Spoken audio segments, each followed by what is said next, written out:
This is the Detroit Sports Podcast Network. Welcome in to the Monday Mashup on Detroit Sports Podcast. I am your host, Shane Orling, as always. Kevin McCann joining me. Very relaxed Kevin McCann, might I add. Are in the new Monday Mashup studio. We are in Lazy Boys. We are set up. The game has been stepped up. Oh man, this is the way to do podcasting. This is something. I remember seeing a podcast logo, and for the life of me, I couldn't tell you what show it was. But both hosts were reclined in a lazy boy chair with the microphones hooked up like this. And I was like, you know what? That's the dream. We have like the college version of Simmons Studio right now. Instead of like the thousands of dollars he spent on ergonomic couches or whatever to sit on, I'm twice as comfortable as whoever he brings in, guaranteed. That's a promise. Yeah. Podcasting from a lazy boy is the future of podcasting. My laptop is where it belongs, in my lap. Right on it.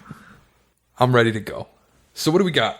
We have a ton to get into. We're going to do the NFL 10. Should we start the show with that or end the show with that? Because we also have to talk about Antonio Brown. I do want to talk about Antonio Brown. We have to talk about the National Collegiate Athletics Association and their latest fantastic rule. It's unfortunate also for our Antonio Brown coverage that we do a Monday show and Hard Knocks is on Tuesday nights. Oh, but I think like it's going to be 2 weeks until the good Antonio Brown Hard Knocks. The clip of his kid asking where Roethlisberger was absolutely priceless. That was fantastic. Like, had not picked up on the move across the country and realized he was on a different team. Just looks around and goes, "Where's Roethlisberger?" Ben Roethlisberger's not the quarterback anymore. Derek Carr's my quarterback now. He said Derek Carter. The kid said Derek Carter. Let's start with Antonio Brown, because my thing with Antonio Brown is, he so very clearly does not want to be an Oakland Raider. It's so wild, though, because it seemed like he was really excited. Like a matter of months ago, he was like, cool, Raiders, let's do this. Like, the optimism couldn't fully be there because you look around and realize that Derek Carr is your quarterback and you're playing in Oakland for like a lame duck year. But you got to figure out that they just paid Trent Brown $60 million to be their left tackle. Right. And they have no defense because they traded it to Chicago. It's just like you couldn't get fully optimistic. Wouldn't pay Khalil Mack. Would pay $60 million for sure. To Trent Brown. Gotta pay the left tackle to protect your quarterback who sucks. It's okay. Boy. Nathan Peterman had a 50-yard run the other night. It was awesome. Electric. Oh, boy. I see, and I haven't caught up with much of the preseason, but what I have caught up with on Hard Knocks is that Antonio Brown tries too hard in practice. Yeah, kind of, in a way. Like, John Gruden literally told him, cool it. Yeah, the problem with him not practicing is he can't try hard, but he also doesn't know how to not try hard, so he can't practice. That's a hell of a conundrum. Yeah, he's kind of like a paradox. Yeah, it's an interesting play. I think everything he's doing is just an effort to, like, can I get this team to cut me? just get the signing bonus, never play it down, and send me to Green Bay. Can I just get send them me where I cut should have been the whole time in Green Bay playing with Aaron Rodgers, letting the biggest diva at quarterback deal with the biggest diva at wide receiver. Damn, as much as I would hate to see that, I would love to see that. I'm a Lions fan. It would terrify me, but it'd be awesome. Having Aaron Rodgers with Devontae Adams and Antonio Brown as his weapons would be haunting. They got a tight end now, too, didn't they? Who'd they get? Jimmy Graham. I thought they got rid of him, got somebody else. Did they? Was that what they did? I have no idea. Was Jimmy Graham on the team last year? Yeah, he was, because he rode the bench for me in fantasy. We have technology. I have already decided with my first fantasy pick, I'm going to draft Ezekiel Elliott. Oh, yeah, Martellus Bennett. Marty That's B. who it is, yep. Yeah, dude, I think I got into a fight with someone on Twitter today because I said I think that the Packers have the worst roster in the NFC North and one of the worst rosters in the conference. They don't have Clay Matthews anymore, right? He's in L.A. They cut Mike Daniels. That's a tough one. Happy to have him. Welcome to town. Who's their running back? Dexter, what's his last name? McCluster? No. That'd be awesome. Can you imagine? That'd be amazing. Isn't he like 50 years old? He was amazing at Ole Miss. Electrifying at Ole Miss. I know who. I just looked it up. Dexter Williams. I just looked it up earlier. But it's like a running back by committee, and none of them are any good. They don't want to run the ball. People are like, are you telling me that you really think the Lions have a better roster than the Packers? And I was like, yes. Probably. And I don't think much of the Lions roster, but yes. Yeah. They have an elite defensive line. They have a lockdown corner. They have a running back committee that's very good. Their corner's one player better than Cam Newton on the NFL 100 list. Where is he on the NFL 100? I think he's like 86 or something like that. He's that deep? Something. I don't know that I'd have Darius Slay that deep. He is. He's 86th. Cam Newton, 87. Frank Clark, 85. Well, listen, and I looked at the NFL 100, and I looked at the list a little bit, and boy, oh boy, I got to tell you, when you've got, Drew Brees was, 2? 2. The deuce. When you got a running back in the top 5, and you've got a quarterback with a noodle arm, 2 overall. I just, all I heard all summer was Gurley's done. He'll never be the same ever again. Why is he 5? He was 6 last year. He got better? Now I'm looking at this CBS Sports one. I think I'm on that one. I'm on NFL Network. It's probably the same. Well, it's got Aaron Donald 1, which I'm sure the NFL Network also has. But this is where it differs, and this is where it makes sense to me, is it has Patrick Mahomes 2. Okay. How do you have Drew Brees ranked ahead of Patrick Mahomes? Yeah, I don't know. I don't know that. Which one won MVP last year? I guess you could theoretically say, if a pass interference call doesn't go against the Saints, maybe they win the Super Bowl, or they're at least there. But do they? Because they have a worse offense than the Rams. Well, and the they're Patriots at least there. Locked the Rams up. Kansas City wouldn't have been there, but they would have lost to the same team. The thing with the thing with AFC teams and not making the Super Bowl is until or unless Brady and Belichick retire, you are just lining up to lose to Brady and Belichick. So it's like somebody's got to play in the same era as LeBron. It's just the way it is. You think they'll flip Hoyer to Philly? Just steal a pick from Philly real quick? I really would not love to see that because then it haunts me. He looked good though, Stidham. As a fan, Philadelphia scares me for the Super Bowl. And so if Brian Hoyer's on the team, it'd be like watching Chris Long. How many rings does Brian Hoyer have? 3? He's got to have 3. At least 3. What is this? This says, Aaron Donald 1, but it says Antonio Brown 2 and 7. I don't get it. I know Drew Brees is supposed to be 2. He was 2 last year. Antonio Brown was 2 last year. They got Von Miller in the top 10. They got Julio Jones ahead of DeAndre Hopkins. This list stinks. Yeah, I don't know about that one.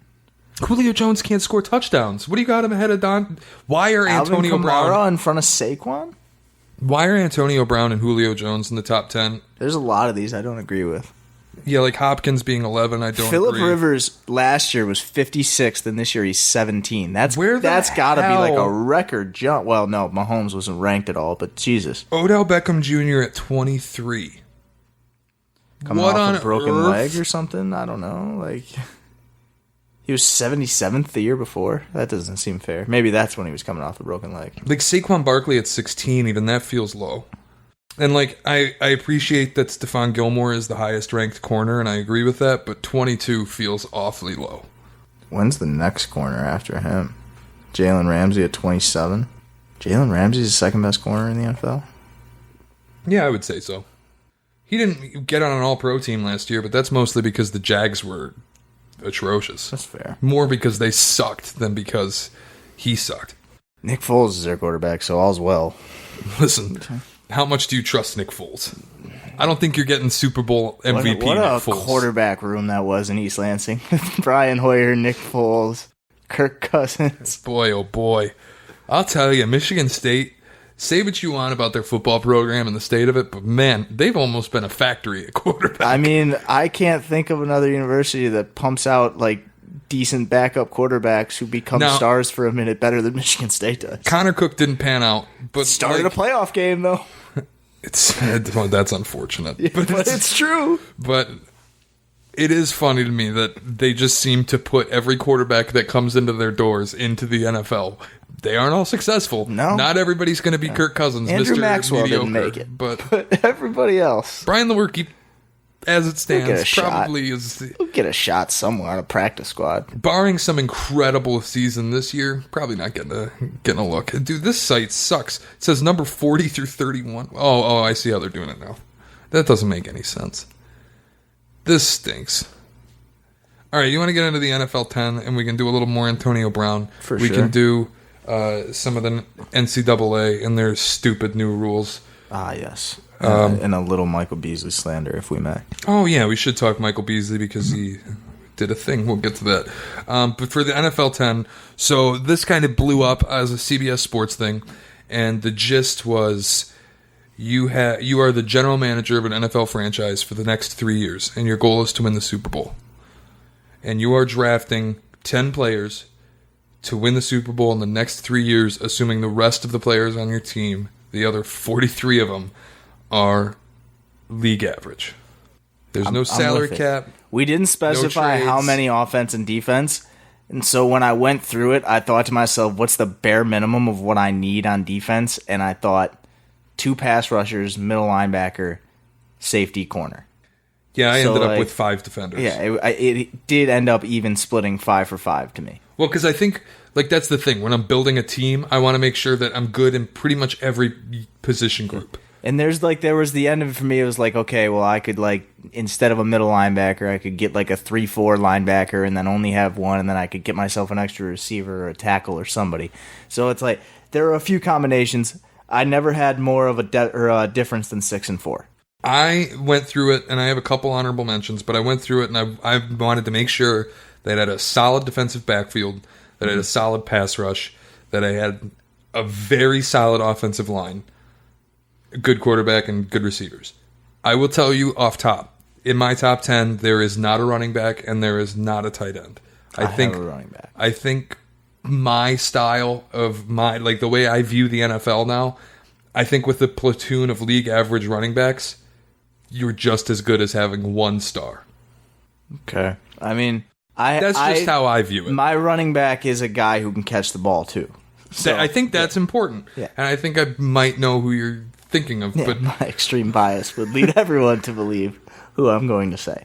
But I wouldn't pick any other running back because I don't think anybody else can do what he does running the football and catching the football. All right, so let's get into it. I would be shocked if we had different number ones. Well, I didn't pick a number 1 pick. I just picked, go ahead. So I have number 1 through 10. I did it like I'm picking in order. So my number 1 was Aaron Donald. He's on my list, so yeah.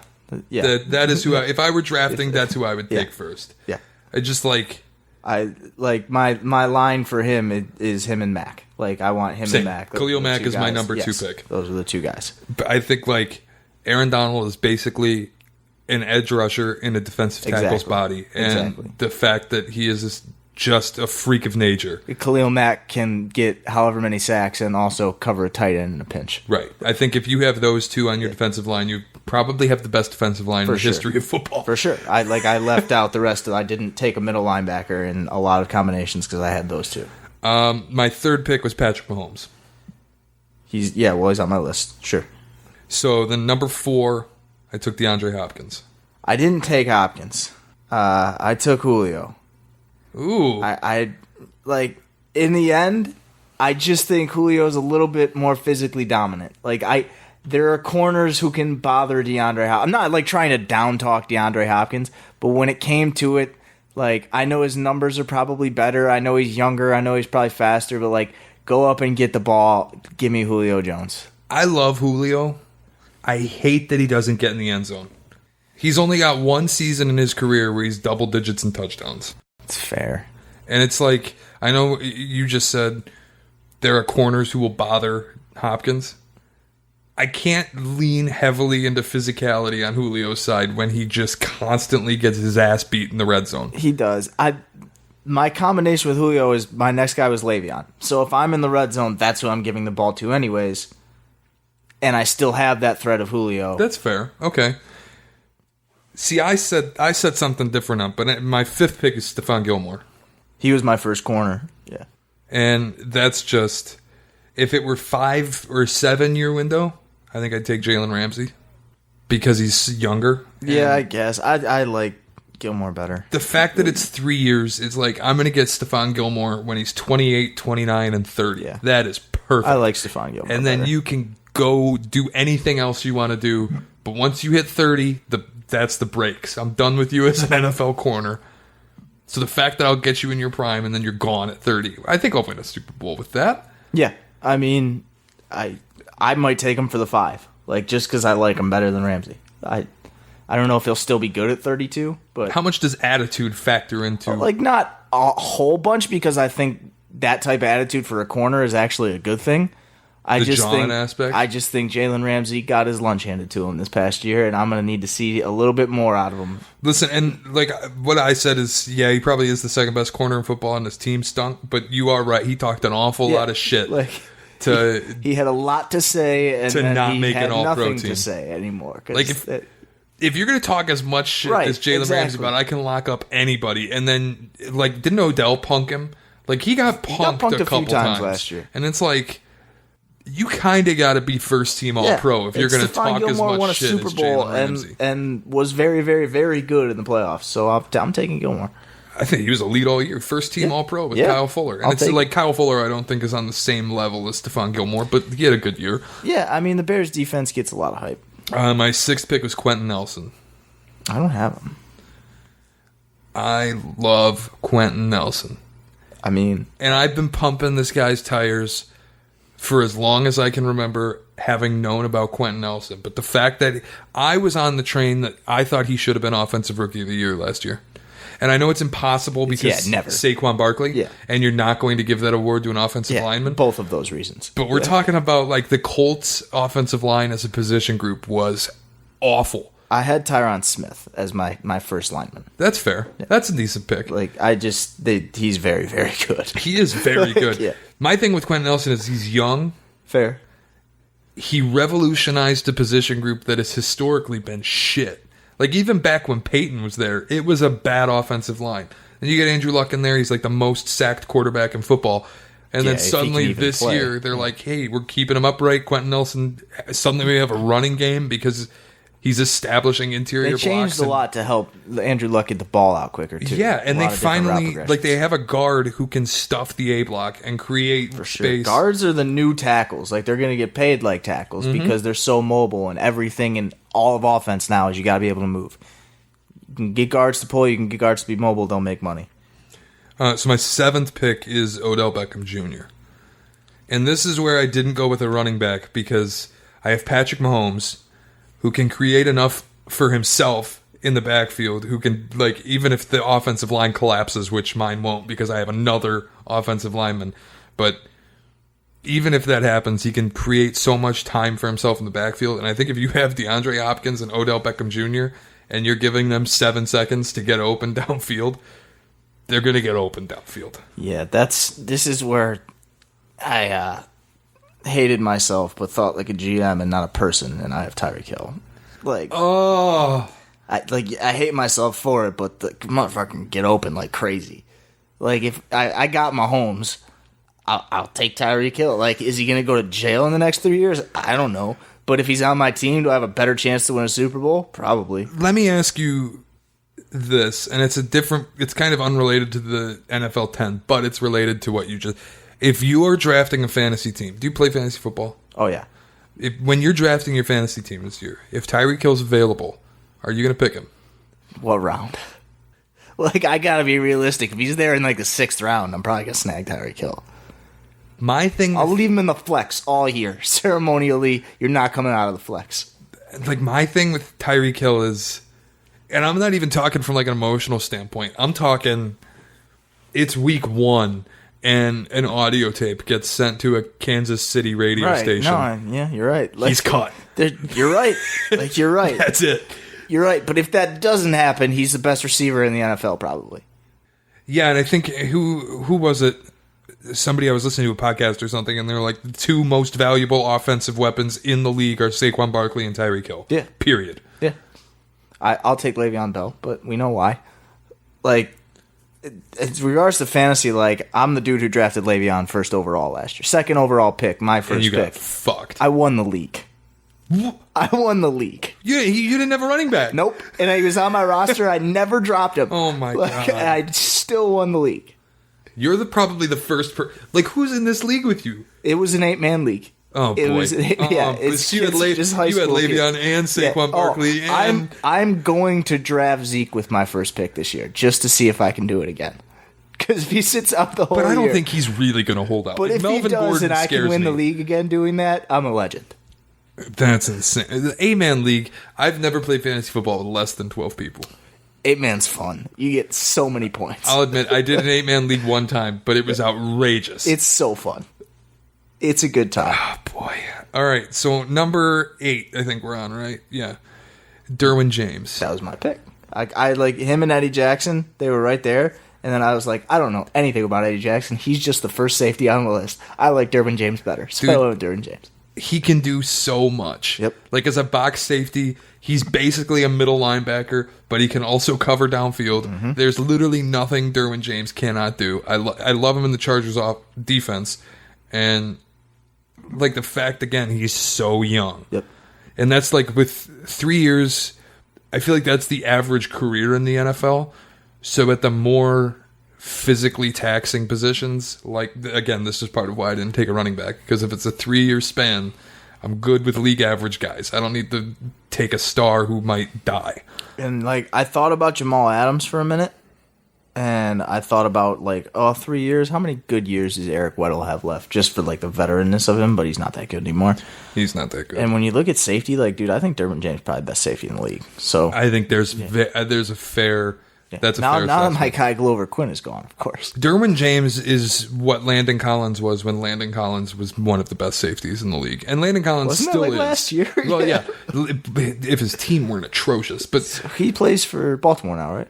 yeah, I think so. And he, like, what Derwin James does is exactly what Landon Collins used to do by playing in the box and just disrupting the quarterback's ability to get the ball out. For sure. Disrupting the run game, just being all over the field. Except Derwin James, I think, is better at it. Like, he's a better version of Landon Collins. That's a really good football player. Yeah, a better version of Landon Collins is an all-pro. So, yeah. Number 9 is David Bakhtiari. Justin Tucker. The kicker? I went the kicker. You need a kicker. You need a kicker. Ask Cody Parkey. You need a kicker. But Cody Parkey's not a league average kicker. I know, but you need a kicker. Like a league average kicker. Cody Parkey was a league average kicker all year, and then all of a sudden he wasn't. I went Justin Tucker. With this team, I'm not kicking enough field goals for that to be a worry. I never even thought, dude, my team's washing. I went Justin You took Tucker. a kicker? I'm going Justin Tucker. Your I team, had to go kicker. your I team want is the good getting kicker. washed. I want the good kicker. Oh my You goodness. need a good kicker. You're don't going to go have- out there with Cody Parkey? You don't have Quentin Nelson or David Bakhtiari. You're going to go out there with Cody Parkey. I'm not going out there with Mitch Trubisky, so what is the... But still, you're going out there with Cody Parkey. Yeah, that's fine, because I'm not going with Mitch Trubisky. I'm going with Patrick Mahomes, Odell Beckham, DeAndre Hopkins. You got to play my guys, too. I got Khalil Mack, Aaron Donald, and Derwin James. That's why I got Quentin Nelson and David But Bakhtiari. I'm saying, you're going to need a kicker. Everybody needs a kicker. Oh, my You need a good goodness. kicker. I They're cannot football believe players. that you took Justin Tucker. You're going to be hitting 63-yard field goals. You're damn right. I'm going to win the game by 2 points. I'll have Patrick Mahomes throwing bombs I've to got OBJ. Patrick Mahomes, too. You need a kicker. Oh, I don't need a kicker that bad. Not in the top 10. I almost took Hecker. I was like, punters, they make good field position. You got to be... Hecker's a hell of a player. He can throw. You got to be shitting me. He's You the best took a punter in the kicker. game. Oh my gosh. Oh my god. I'm need a watching kicker. your team. Number You need a kicker. I'm telling you. Why couldn't you have saved it for 10? At least it could have been your last pick. You need a kicker. Number 10, Darius Leonard. Jason Kelsey. Centers. Got to have a good center, too. Signal caller on the offense. I get it. I thought about taking David Andrews, taking a center. But instead I was like, you know what? I haven't taken a single linebacker. And so getting Darius Leonard just I have a lot of youth on here. Yeah. This would be like the youngest team. The oldest player I have on here, I think, is Stephon Gilmore. See, Kelsey. Jason Kelsey. Or maybe Tucker's older. I don't know. One of those two. Justin Tucker's probably older. There's a good chance. Justin Tucker. It's a legend. Let's see how old Justin Tucker is. I think he's like 36. He was at Texas the same time as Cole McCoy. 29. He's 29. Yeah. I feel like he's been around forever. That does make sense, because who's the guy that missed the field goal that sent the Patriots to the Super Bowl in 2011? That wasn't Justin Tucker, but it was Baltimore. No, I don't remember. Billy Cundiff. Was it Billy Cundiff? Yeah, it was Billy Cundiff. Say what you will about the Lions for a long time. I had Jason Hanson. That guy was freaking automatic, and we went straight to Matt Prater. Man, Jason Hanson might be the best kicker in the history of the league. Well, not Vinatieri, Vinatieri or Janikowski. if Jason Hanson gets a Super Bowl ring, Just if Jason Hansen gets a playoff game. That's what but like Vinatieri is You got the moments. Vinatieri is Hall of Fame status because he won. Jason Hansen is the T-Mac finished of the NFL. Tom Brady drives Yeah. the first 3 times. He's the Tracy McGrady of the NFL. There might be no player in league history who deserves a ring as much as Jason Hansen. Vinatieri is to Kobe what Jason Hansen is to T-Mac. It's like Jason Hansen, Phillip Rivers is guys That's who close. really deserve Super Bowl rings. Romo. Those 3. Tony Romo. Tony Gonzalez. Yeah, Tony Gonzalez could have used a ring. Best tight end Randy ever Moss. until Gronk. Till Randy Gronk, Moss needed Randy a Moss, ring. for sure. Moss this, Moss that. Who else? Jason Hansen's got to be up there. Oh, hell yeah. If I could pick one Detroit athlete to get a... No, Justin Verlander. But then Jason Hansen right away after Jason Hansen. See, JV got his. Yeah, so- that's true. Never mind. I would have been amazing to see. Justin Verlander is my Tiger forever. Like, I love that. I still think he comes back. I hope they're good if he does. Like, I don't want him to come back and be on a shit team. No, I think he could He can come back for his retirement ceremony. Yeah, no, I think he could come back in the way that like Kenny Rogers was here in 2006. That was a great year. It was a great year. Kenny Rogers. You know, I didn't know who he was other than the dude who shoved the camera guy that one time. And then he's pitching for the Tigers. He's like a Cy Young winner. Like, who's to say JV can't do that? Look at Bartolo Colon. What's he, like 30, 46 years old? Yeah, Bartolo Colon had a little help. It depends. If you ask a doctor, he had a little, Well, like, no I help. mean, you can ask a guy who examined his urine and he'll tell you that he had a little help. The doctors will be like, I can't believe your body is still operational at 46 years old. Steroids do that.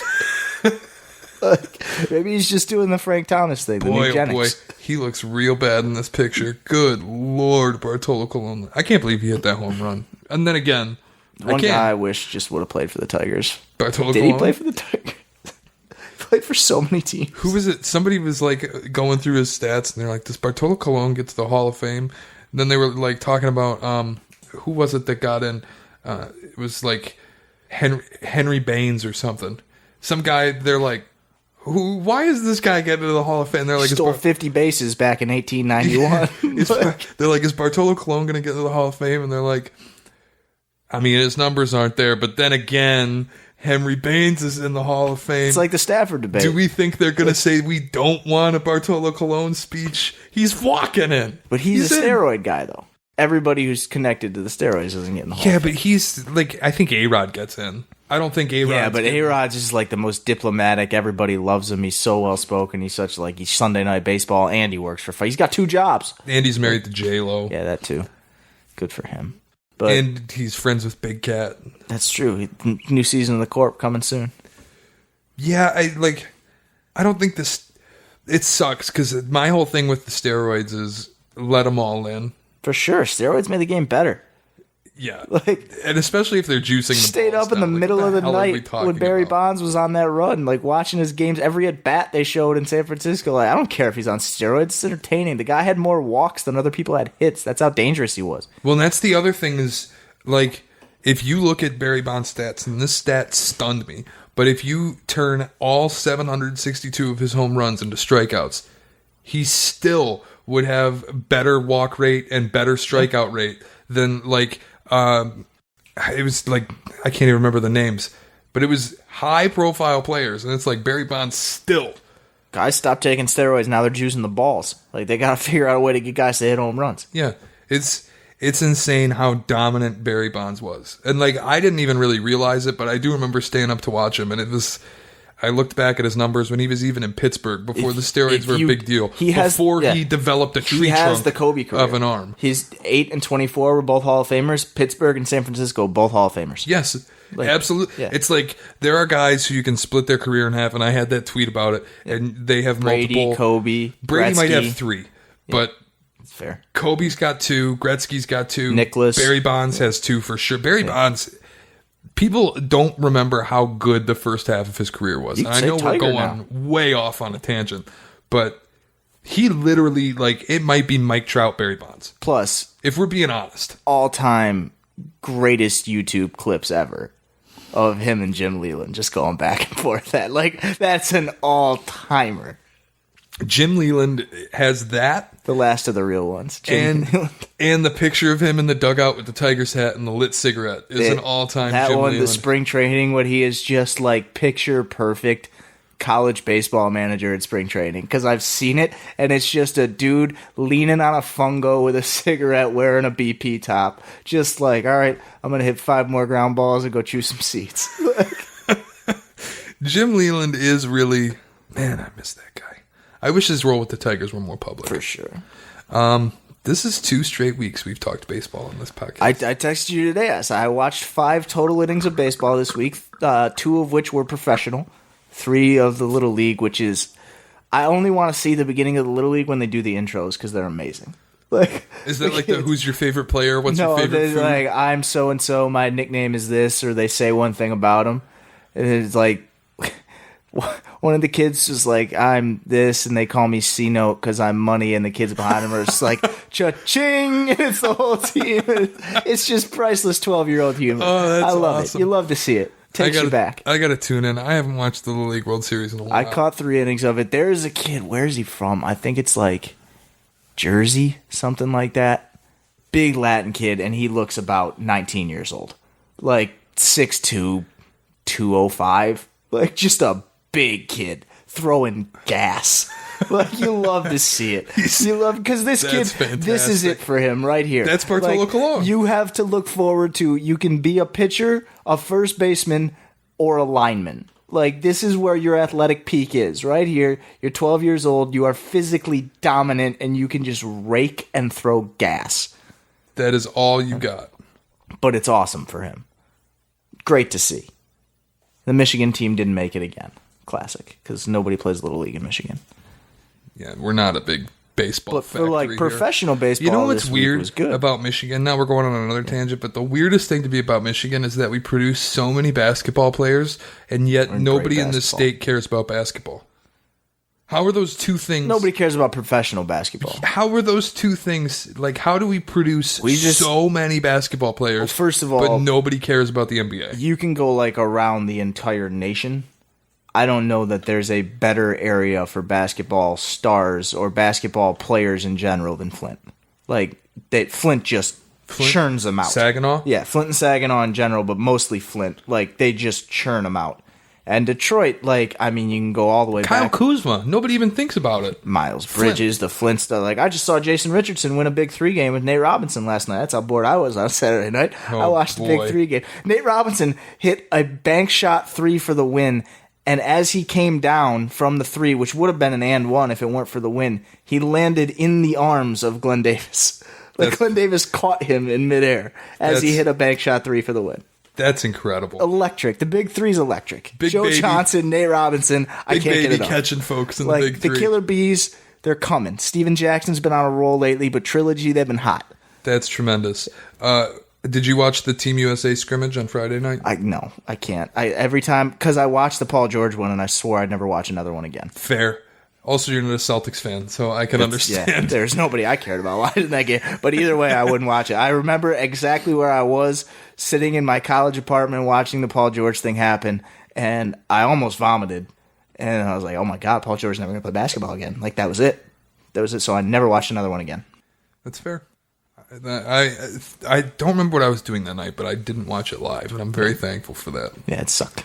Because I did watch Gordon Hayward live, and I imagine... Oh, yeah, watched that one live, too. I didn't know what was going on until I heard Kevin Harlan say, Hayward broke his leg. That's a similar feeling, I imagine. Speaking of people who were injured, but this one in a much more funny way, getting back to Antonio Brown, giving himself frostbite. It's so funny. Like, it sucks, because, like, frostbite's a real... Like, they could amputate his foot, potentially, right? Like, frostbite's a real thing. It's nerve damage. Yeah, like he may not ever run as well again. But it's so funny. And now people are saying he intentionally gave himself frostbite because he doesn't want to play football because he can't wear his old helmet. To me, I was going to say, to me, the helmet thing is even way more wild than a frostbite. Because you look at, like, if you watched Hard Knocks, like, yes, his feet were hurt, but you could see how he was moving before they started to hurt. Like, he's fine. Yeah. Like, he'll get better and his feet are fine. The helmet thing is wild. Like, you won't play if you can't wear your helmet. Guys change helmets all the time.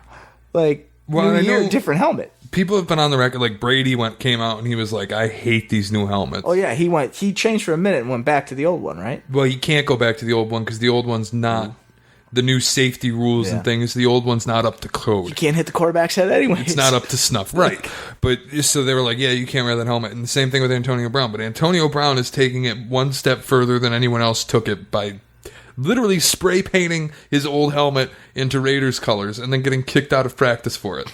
I mean, it's something though. Like, he absolutely does not want to play for the Raiders. Like, he may not want to play in the NFL. He doesn't want to play period. football if he can't wear his helmet. I don't know that he even wants to be an NFL player anymore. It's baffling to me. You know who he reminds me of? Tell me. Kyrie Irving. I don't know if Kyrie's ever going to go to the extent that he'll be giving himself frostbite. Yeah, they're both different cats. I don't know. Kyrie is... But it does kind of... Kyrie's the same type of guy where he's like, I can't stand the media presence around the NBA. This league's not fun. I'm trying to fathom Antonio Brown coming out and being like, I'm a football genius. I don't see it. Well, that's fair. I think there's much more simplicity to Antonio Brown than there is to Kyrie Irving. I think Antonio Brown at the end of the day is like, I just want to ball. And maybe he's more Kevin Durant in that respect. Yeah, maybe a little. But Kevin Durant, I don't think would ever try to actively exit the sport. If I had to find a basketball comp for Antonio Brown, I might go like a John Wall in 2015. Like, he's not fat and out of shape. He likes the limelight. He likes to be the center of attention.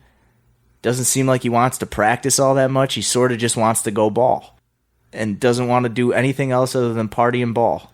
Maybe like Allen Iverson? A little, but Allen Iverson, like Antonio Brown is, I've seen the workouts.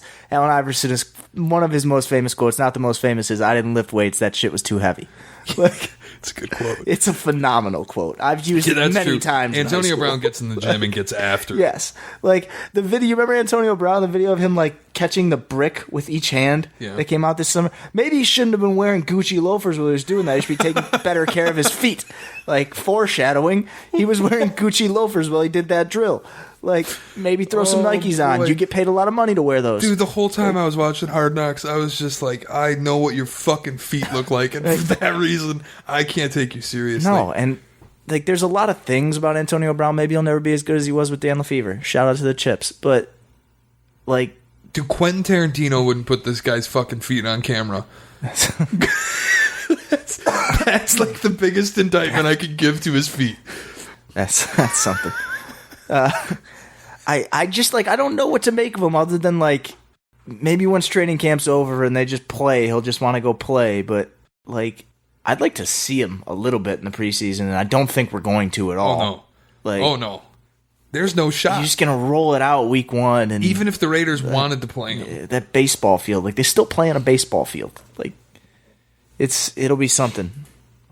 I don't know if the A's are going to make the playoffs, so they might not have to play on a baseball field for very long. I don't even know what the fucking standings are in the... No, I think they're in the wild card, that second wild card. I haven't looked at the standings yet, but I watched, like, the Mets. We talked earlier about the Mets. I think I'm in on them being my team, too. Like, I'm still with the Dodgers because they never win, and I want the team that never wins to get to win. Like, the teams that have paid the price, been to the championship, and lost a couple times, I'm always pulling for them. The Dodgers haven't won in seemingly 100 years either. Right. But, like, and they've been there. They've been there, what, you said 2 years in a row? 2 years in a row. They've been there, yeah. And, like, I always, like, the teams that do that and then win, that's why, like... But even the Mets were there in, 2016? I think that was, like, 15. That was, like, Matt Harvey. That was a minute ago. Oh, yeah, the Dark Knight. Yeah. It feels like it was more recent, which is weird because the NBA Finals feel like they happened 1,000 fucking years ago, but the Mets being in the World Series feels more recent. They lost to the Royals in 2015. Oakland is in the first wild card spot. Hey now. Oh no, they're game and a half out. Cleveland, Minnesota, and Tampa Bay are in the wild card. Well, Cleveland and Minnesota can't both be in the wild. Oh, Cleveland and Minnesota are tied because they're tied for lead. first. Yep. How about that, man? What happened to the Red Sox? Boy, they stink. They're worse than the Rays? They stink. The Montreal Rays? You know what's insane is the Red Sox have scored the most runs in baseball outside of the Yankees, and they're only 4 games over 500 because their bullpen is atrocious. Because guess who their general manager is? And I know well who their general manager is. Spend all the money on the starters and the bats. Don't get a bullpen. Against teams better than 500, the Red Sox are 23-36. At least he won a World Series there. Like, here he just went twice. Like, at least he actually got it done. I mean, and plus David Price will probably opt out. I think he got lucky anyways. that he walked into what is maybe the greatest team in baseball history. But And on top of that, he got super lucky that nobody else ponied up for J.J. Martinez, and he got him cheaper. yeah, super cheap. People are stupid. Who will also opt out this year, right? See, I think like the NBA and Major League Baseball have this insane knucklehead complex with their general managers and owners, Right. where they just do dumb shit. Yeah. Just It's not that insane. Pretty easy. like in the NFL, as much as I rip the owners for being sometimes overtly racist and like, Overt. Yeah. you know, at least the general managers aren't doing dumb shit all the time. Sans Like the- Dave Gettleman, sure. Yeah, oh god. 4 for 4 and a touchdown to my Boy, guy oh Benny boy. Fowler. What up, Beans? At least in getting Antonio Brown to the Raiders might have been the same as trying to put out a grease fire with kerosene, but at least you only had to give up a third and a fifth. Fair. Yeah, Like, you got to pay him too, but like still fair. it's high Like, risk, but also high reward because he's at worst the third best receiver in football. Yeah, I mean, you did trade Amari Cooper. You got a first for Cooper, right? Like, Yeah, think you of it, got, like, you got a first round you pick got a for Cooper, first for Cooper, and who's then only now had to going give up to demand $100 million from Dallas. He'll be the next holdout, and only like a first for Cooper, and you only have to give up a third and a fifth for Brown. That's pretty solid. Yeah. Yeah. And that's Like- where it's people get all pissed off because they're like, well, I actually was on the other side because people were like, Dallas is stupid for sending a first round pick for Amari Cooper. And I'm like, actually, I think both teams did well because Amari and Derek Carr just don't fit together. I don't know that Antonio Brown and Derek Carr fit together. I don't know that Derek Carr fits. fits. I think it's the Derek Carr common Yeah. denominator. But like Amari Cooper and Derek Carr didn't work. Clearly, you're all in on Derek Carr being the franchise quarterback. And if that's the case, and you're not going to pay Amari, get a first round pick for him. And then they're like, well, why would Dallas send a first round pick? Because they were going to draft a wide receiver, and they weren't going to get a better one than Amari Cooper. Exactly. Like, it's without easy. a doubt. That division's a little bit different now too. That's one of those trades where I hate mutual trades because I want to slander someone. That's one of those trades where I couldn't slander anyone. Yeah, I mean, like the NFC West, like, or the Raiders in the AFC West. Excuse me, the AFC West is a 2-team division, three team. Like Denver's not going to be good. Like I'm not going to say like Denver isn't going to be good. It's a 2-team yeah, division. like it's just they're not like It's 2 teams that could win the Super Bowl and 2 teams that can't. like if you would have spent on Khalil Mack, which means you wouldn't have had the third and the fifth for Antonio Brown, but like either way, like you're still the 4th best team. You're probably not as good as Denver even then, because they still have Von Miller, still have a good defense. Like they don't have Demaryius Thomas anymore. They don't have I don't even know who they have on offense. Like other than Flacco. Not that Flacco is something. I don't know but, how like, much Flacco's going to be like their quarterback either. Well, they apparently said that the kid they drafted is not a quarterback yet. I'm like, well, you drafted him but to the play Rams said quarterback. that about Jared Goff too, and look what happened. They Jeff just Fisher said that about Jared Goff. But that's like this happens with every team where they're like, yeah, our quarterback's still we drafted him, but he's still a project, and it's That's like fair. you're going to play him by week 8. I mean, yeah, if you have Joe Flacco, it's not like he's not going to start. Like, of course you're going to start Joe Flacco for now, but that's like with the Browns, and they're like, well, we've got Tyrod Taylor, so he's going to start. No, you're just a functioning idiot, and you can't figure out that Baker Mayfield needs to be the starting quarterback for your football team. I remember Tyrod. That was the first episode of Hard Knocks last year. Tyrod Taylor. It's like, why are we watching this guy? Like, he is not the show. Show me the other guy with the beard who went first overall. I don't care about. We got to Tyrod look Taylor. at Hugh Jackson. Like, yeah, I talking don't want about to hear about Tyrod Taylor. our number 1 pick at quarterback. He's not going to play right away. He's not ready. We're going to be patient with him. He comes in and gets the first win in 19 games. He's the number 1 pick. Why are we being patient? Look, what are we talking about?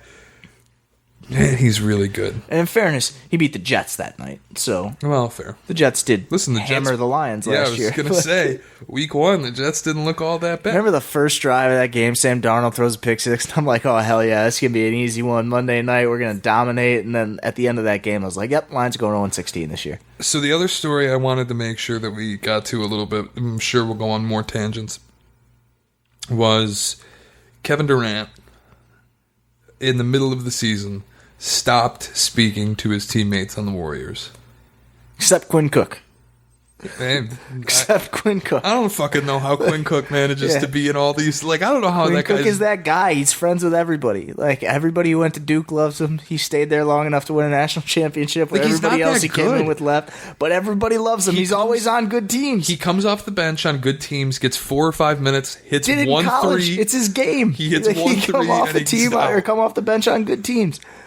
Like, KD not talking to his teammates, I can see why the thing with Draymond would have initially shut you off. Like, I get that.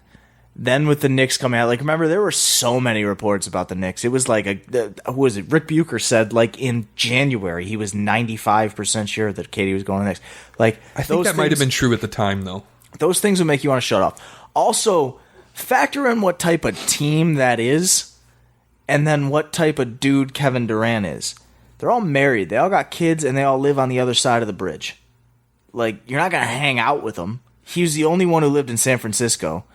Draymond's got kids. Steph's got kids. Clay is Clay. Everybody else got kids. Boogie, God only knows where Boogie was doing last year. He was rehabbing an injury. Like, there was a lot of things. I can see why it'd be easy to not really speak to that many guys outside of showing up at the facility or showing up for games. Especially if you're as confirmed as it has been a million times, a loner like Kevin Durant. It's like, and this is kind of what I thought during the season, like when the Knicks traded Kristaps and got him out to create the space for Kevin Durant. It felt like 100%, all right, Kevin Durant's going to be a Knick. Somebody was. Yeah. According to this report, that is the same time he stopped talking to anyone on the team. Because the noise got so loud that he's just like... Is it going to shock you if we hear something down the line that it was like, oh, it was for sure going to be the Knicks and then this happened? No, I absolutely Yeah, like- think... I think at one point in time, like just like I've come around on the thought that in October when Kyrie stood on the floor at TD Garden and said, I will re-sign here next summer, he was honest about he would re-sign next summer. Somehow, because Kyrie is Kyrie, that relationship deteriorated in the span of like 3 weeks, and he decided he was going to be a Brooklyn Net by Thanksgiving. But I think with KD, it was like, look, KD created the nickname Unicorn for Kristaps. Mm-hmm. He probably wanted to play with Kristaps a little bit. Then they trade Kristaps, and maybe it's still like, well, now they have the salary. I can come in. I can bring Kyrie. We can go to the Knicks. It'll be great.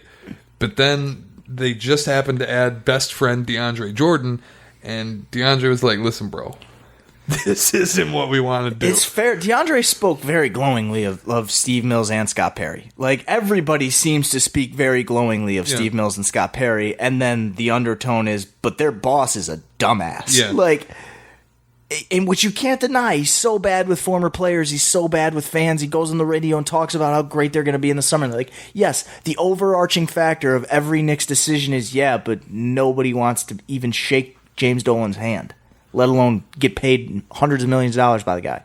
I loved playing for the Knicks, but James Dolan was having fucking band practice during X's and O's meetings. Like, he's like such a, like, just, I already said it, like, overarching factor. Like, everything about James Dolan just shadows over the Knicks to the point that it's like, you can hire great executives.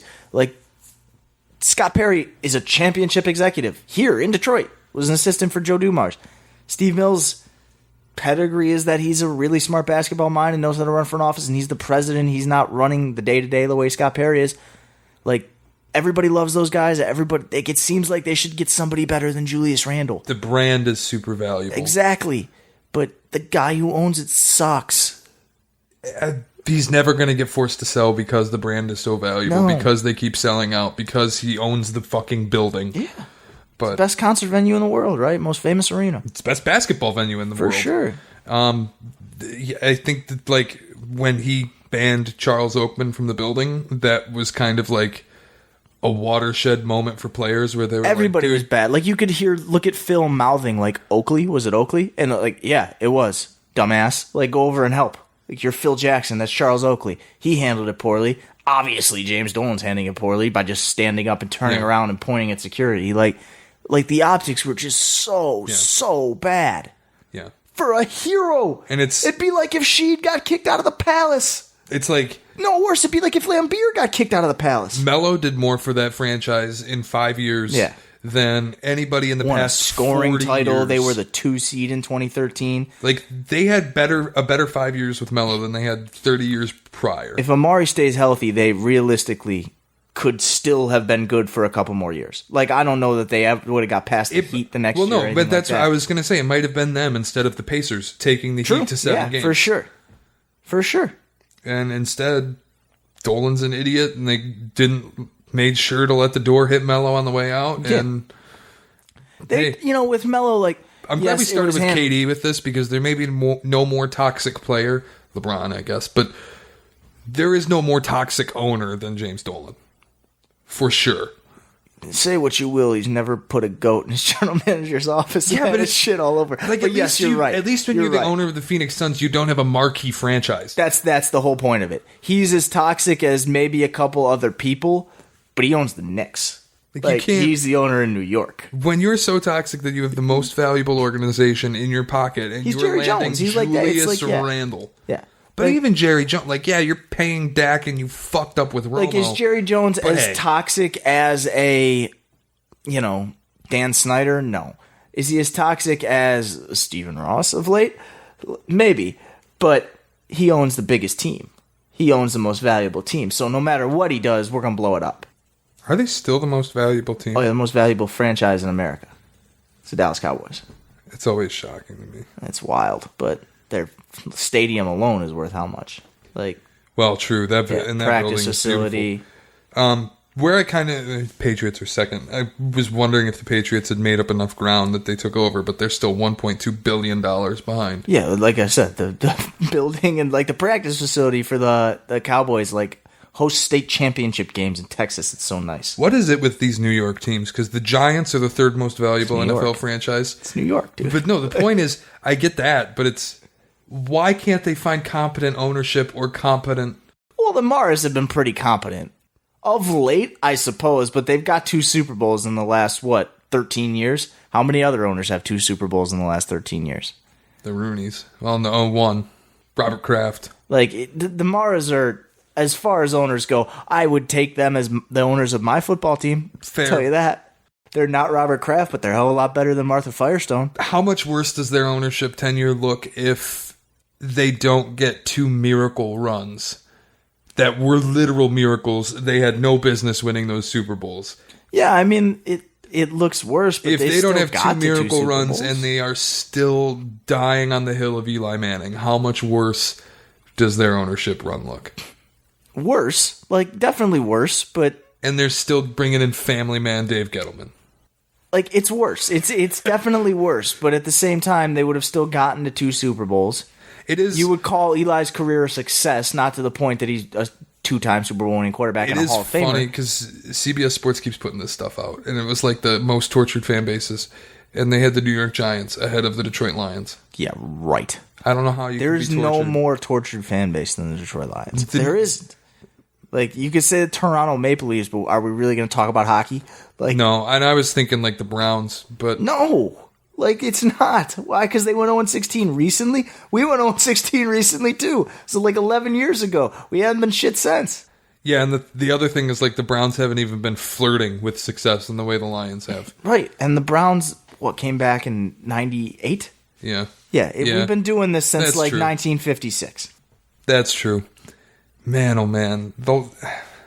I can't really name them. Maybe the Mets. And do the Browns keep getting screwed over by the NFL? Did they get the Calvin Johnson rule, or Bobby Wagner smacking it out of the back of the end zone, or the phantom face mask on Aaron Rodgers, or the phantom PI call on Des Bryant? No, the Lions aren't tortured just because of everything bad that goes on with their record and their team and drafting 3 wide receivers in a row with Matt Millen and doing things like that. The NFL screws them over in games. It's unbelievable how often they're on the wrong side of bad It's always. rules. We're always on the wrong side. Every time a rule changes, it's either the Patriots have benefited from it or the Lions got fucked by it. And they tease us too. They give us the best running back in the history of NFL. And all due respect to Jim Brown and all those other guys too, I never saw you play. You don't run like Barry. Nobody runs like Barry. Fair. I would push Earl Campbell, but I think it's fair to say Barry nobody is the runs best. like Barry. Barry is Barry. We got the most physically gifted wide receiver in NFL history who broke receiving records for us and never won a playoff To game. this day, I argue that Calvin Johnson's the best wide receiver in the history of football. Definitely the most physically gifted. Like, you have to say Jerry Rice because he has all the records and won Super Bowls, but like Randy Moss. But he also had Joe Montana and a Hall of Fame defense and no salary cap and no free agency. Put Calvin Johnson in New England for 6 years, and we're not even going to remotely talk about who the best receiver is. He would have blown everybody away. Look what Randy Moss did after being a pariah, and he goes to New England and breaks the single season touchdown record. Give Calvin Johnson Phillip Rivers. Give Calvin Johnson anybody who isn't Matt Stafford in these offensive lines. And Jim Bob Cooter and all these other people who don't know how to call plays. It's probably the best wide receiver I've ever watched, for Without sure. a doubt. And he was on a team that went 0-16. Yeah, they had 6 quarterbacks that year, I think, if I recall correctly. Dan Orlovsky running out of the back of the end zone. All right, so we got Kitna, Garcia, Orlovsky, Henson, Stanton, Culpepper. Was there another one, or was it just 6? I think that might have been it. I think it was 6. I feel like we might be missing one, but Harrington was a year before, 2 years before. Either way, Mike McMahon toss him in there too. As far as this tangent has brought us, I want to bring us back around for one last thing, and then we'll get out of here. But Kevin Durant and his toxicity, where this all started. How we should have been the Lions off Kevin Durant. Will the Nets ever find the success that they hope to get with Kyrie and KD? Or is it just going to end up being too toxic of a locker room? The success they hope to get, meaning an NBA championship. Correct. I don't think they're going to win an NBA championship. I think they're, I'm interested to see how it fits without him first. And then, if it's obvious that, what they're missing is Kevin Durant right away, then maybe I'll change my tune. But if what I watch is Kyrie Irving doing a whole bunch of Kyrie Irving stuff and everybody else trying to fit around, I'm not going to be convinced that you're going to roll Kevin Durant in there and it's going to all work. Yeah, if it's like Rodion's is trying to figure out what his role has become. Or what position he plays. Yeah, Jared Allen is trying to figure out what he's supposed to do behind DeAndre Jordan, I assume. What is Wilson Chandler involved in? How many minutes is Jared Allen giving up for DeAndre Jordan, or is Jared Allen now playing the 4? And if that's the case, they lost Rodney Hollis-Jefferson. That's actually Rondé's a good player. He's not huge, but he's great for filling in minutes, giving you defense, guarding 1 through 5. They don't have those guys. You're counting on Wilson Chandler to do that? Karis LeVert hurts his foot every year. This goes back to college. So eventually, at some point this year, Karis LeVert's going to miss 15 games. You got to pencil that in, that he's not going to play more than 60 games. So, I don't know. If it's just Kyrie Irving doing Kyrie Irving stuff, I'm not inclined to say, yeah, just throw Kevin Durant in there and they'll figure it out and it'll just be your turn, my turn. Are you going to stagger them? They play different positions. The other thing is Kyrie doing Kyrie stuff. Him and KD do a lot of the same types of things. And it's KD likes to take the ball in transition and pull up threes.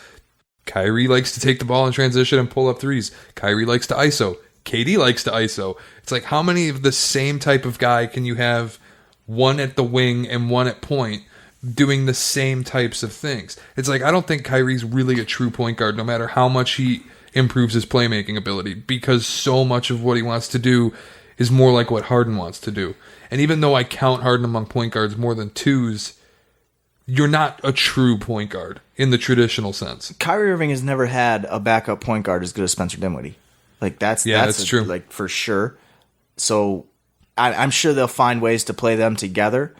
But even then, we've said all of this, let's also acknowledge to a point that Kevin Durant tore his Achilles. He's not coming back as Kevin Durant, the one we know all the time. He might get there again, but it's not going to, if he shows up in March for the last 10 in the playoffs, I don't think he'll show up. I don't think so either. But even when he shows up next year, he's not just going to be Kevin Durant, get you 27 easily. Also, there's not going to be that much space like there was when Curry and Thompson were out there. Yeah. People, they're going to defend Kevin Durant differently than if you had the 2 best shooters in the league running around causing chaos with one of the best passing big men holding the ball. That doesn't exist for them anymore. It's Kyrie's got the ball, or KD's got the ball, or Dinwiddie's got the ball. LeVert's probably not even going to handle it that much. So I don't know what it's going to look like. I don't know how much LeVert's even going to touch it. Yeah, he could be relegated to a spot-up shooter, but you already have Joe Harris for that. Won't surprise me one bit if something gets swapped. some point, Spencer Dinwiddie's amazing, and he's a Sixth Man of the Year finalist probably. He's got a very, very tradable contract. Yeah, like for pieces that might fit better. And I think like either him or LeVert might not be on this team. And LeVert's in the last year of his deal. Yeah, so I think him or LeVert may not be on this team, and because when you have Kyrie, all things will run through Kyrie.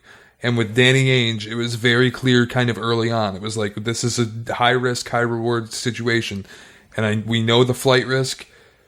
We also feel like you're going to stay. But at some point, it was like, we would rather you leave than trade addition by subtraction Jason Tatum or Jaylen Brown. We would rather you go. Exactly. And I think with the Nets, it's going to be different because you have him for 3 years, and it's going to be like, Karras, you're on an expiring deal. Like, Spencer, your contract is really friendly.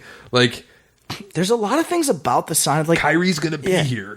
Like, I'm not saying like alarm bells are going off for this, but like Durant signed with them without even telling them. Like, he just put the thing up. Sean Marks said, like, I found out on Instagram, just like everybody else. Like, you didn't even talk to him. You just knew you wanted to go there. So, like, how much do you really know? And, like, I don't know how much contact Kyrie had with them beforehand, but I don't think he went and met with everybody. I think he was just like, I'm going here too. Well, yeah, and he said that he knew in, like, December. Right. So it's... But he was watching that team. Is he envisioning himself in the D'Angelo Russell role, or what role is he envisioning himself while he's watching that team? I think he has to be envisioning himself in the D'Angelo Russell. Like, he knows... So he's just a better version of 21-7? And that's where it's... Like, how many games did they win last year? 43? Something like that, yeah. Barely over 500. Do we think Kyrie is better than maybe +2 wins on D'Lo? And subtract some things from that team, too. They don't have all those guys anymore. Like, as much as I don't think Jared Dudley and DeMarre Carroll make a huge difference, Jared Dudley, DeMarre Carroll, Ronda Hollis Jefferson... So on and so on, all together make a difference. And I think when you bring in Taurean Prince, who is... It's a good ad. It's better than Allen Crabbe. But I think he gets a bit... Yeah, but I think he gets a bit overrated. And, like, he's not a very... Like, he's an NBA player, but he's not necessarily a good NBA That's player. Fair. And I think it's, like, the same thing where... He can score. You add DeAndre Jordan. Well, listen, that might be subtraction by addition, if we're being honest. I am all because he's friends with these guys. Yeah, and that's the only sense anyone can make of it at all. Because you look at it, you're like, from a basketball standpoint, why the hell did you just give DeAndre Jordan $40 million? So no one else was out there waiting to do that. You didn't have to do that. My thing with this team is like, if you win 45 games this year without KD, and I think that's the range they're in, it's like you're going to win between 43 and 47 games. Kyrie Irving's not always healthy either, yeah, by the way. I think like Kyrie's probably going to play 55 to 60 games. You're going to win 45 probably. You're going to be behind the Celtics. You're going to be behind the Sixers. You're going to be behind the Bucks. Indiana. Maybe the Pacers, Toronto. depending on when Depot comes back. Maybe Toronto, unless they blow it up. Indiana had a good summer. Like, even regardless of Victor Oladipo, they're still competitive in the East without him. They're not going to win the East. But they also they're not lost even going to go to Bojan, and so it's like... Fair. They've added some nice things. TJ Warren's a good shooter. Brogdon's a good player. I think at some point Justin Holiday. At some point, they also have to come to grips with the fact that you can't keep Miles Turner and Sabonis. They're going to play them together. We're going to find out. Like they already said, like you have to play them together at this point. Yeah. They have no other choice. You already paid Turner. You're going to find out if you're paying Sabonis too. If not, that's another guy who you trade him for more things that fit. Sure. You think Washington would like to get their hands on him? Boy, I don't know what the fuck they're doing. So, like, you can't ask Sacramento would like to get their hands on him now. They got Bagley. I'm sure they would love to. Yeah. But, no, and my thing is, like, if they win 45 games and then Kevin Durant comes back, coming off an Achilles injury, if you're going to win the finals, to me, you're a 60-win basketball team. I don't know that Kevin Durant, off of an Achilles injury, is 15 wins better than the Nets are without him. There will be no defense from Kevin Durant, which you got in Golden State. Like, people think, like, oh, and maybe the last year and a half or so, it settled down. But when he first got to Golden State, there was talk about Kevin Durant for Defensive Player of the Year, the way he was guarding, the way he was blocking shots. You're not going to get any of that in Brooklyn. There is no... The defensive days for Kevin Durant are now over. He has entered that LeBron stage where if he had the motor, sure, he can be a great defensive player, but that is done.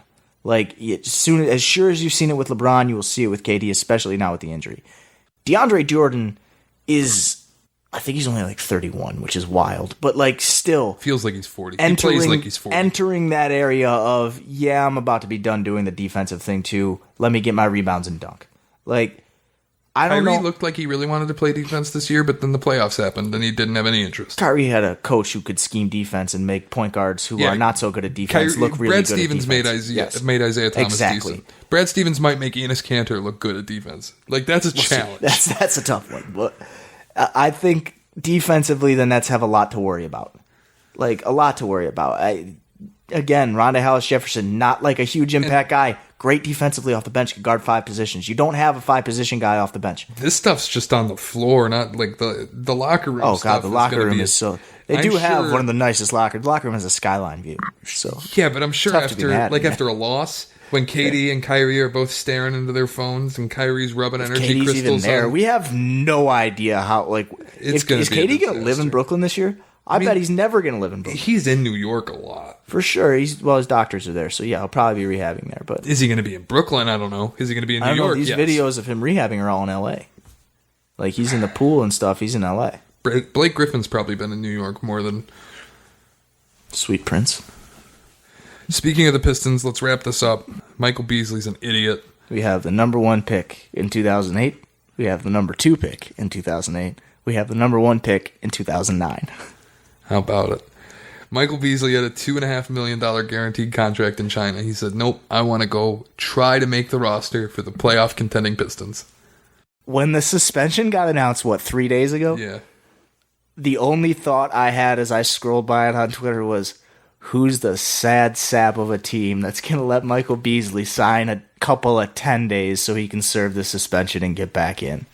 Lo and behold, it was the Pistons. The Pistons. And it wasn't even 10 days. It's a 1-year deal. Something about the idea of the Michael Beasley Pistons. That's the and last roster spot. That's what we're going to do with it. the Michael Beasley Pistons and the Jimmy Butler Heat duking it out all year to make the playoffs. And the Bulls. Don't forget the Bulls. The Zach LaVine Bulls. They won't be duking out anything for the playoffs. Oh, they're going to have a chance at the 8. No They're way. right there with there's no way the Pistons are considerably better than the Bulls. It is not. No, they're not. They're not considerably better with the Bulls. Like, if Lauri Markkanen takes a step and is a 20-a-night scorer, the Bulls are just as good as the Pistons. No, I don't know. Thad Young off the bench. They got deeper. Valentine comes back. Like, I would take the Hawks to be better than the Bulls. That's this year. another one. The Jabari Parker Hawks. Listen, it's always Trae Young's Hawks. That's It's the Trae Young, John Collins Hawks. The bottom of the East is going to be like awful, but entertaining to watch them all duke it out. We know. See, like, I feel like the Knicks could even make a run at the 8. Possible. They're not that. They're bad, but they're not that bad. Like, they're not. Their not point guards Charlotte are Hornets. Dennis Smith and Alfred Payton. They're not Charlotte Hornets bad. Yeah, but their point guards are Dennis Smith and Alfred Payton. The Charlotte Hornets going to have Terry Rozier being a 20-point scorer and still win. they even have maybe a backup 7 point guard? games. Do they even have one? I don't. Like, Tony Parker retired. I don't even know who their backup point guard is. Devontae Graham, is he still there? I got to look it up, and then we'll get off here because we're running a little long. But, yeah, so they don't have any backup true point guard at all. Classic. Charlotte Joe maneuver. Cheely. I don't know who that is. Me either. He's got a photograph here. Let's see. I mean, Went to COC, College of Charleston. hey, Cougars. Let's go. And last year played in 1 regular season game, had 8 minutes and 2 points. That's my Mark Titus quality right there. Is I can just name the mascot at random schools to make people think that I know anything about their school. I have that talent also. Yeah, I'm pretty good with the school mascots. Met a girl from Vermont. It's like, oh, the Catamounts. Yeah, Gutterson Fieldhouse. Great spot. Great hockey rink. Know nothing about that other than they have a crazy field house called the Gut. I was like, she's like, oh my God, you know so much about Vermont. Yeah, totally. I know everything about Vermont. Definitely been there. Big Vermont fan. Yeah. That's the Go funniest thing. Catamounts. That's like you meet someone, you're like, what school you go to? It's like Weber State. I'm like, oh, the Wildcats. My Wildcats. I did. Met a girl on St. Patrick's Day in Chicago from Indiana State. It's like, oh yeah, the Sycamores for sure. Terre Haute. Yeah, I know all about Terre Haute. Big mascot. I've been to guys. Terre Haute before. All right, that's all we got for this week. For sure. Thanks for listening. See you.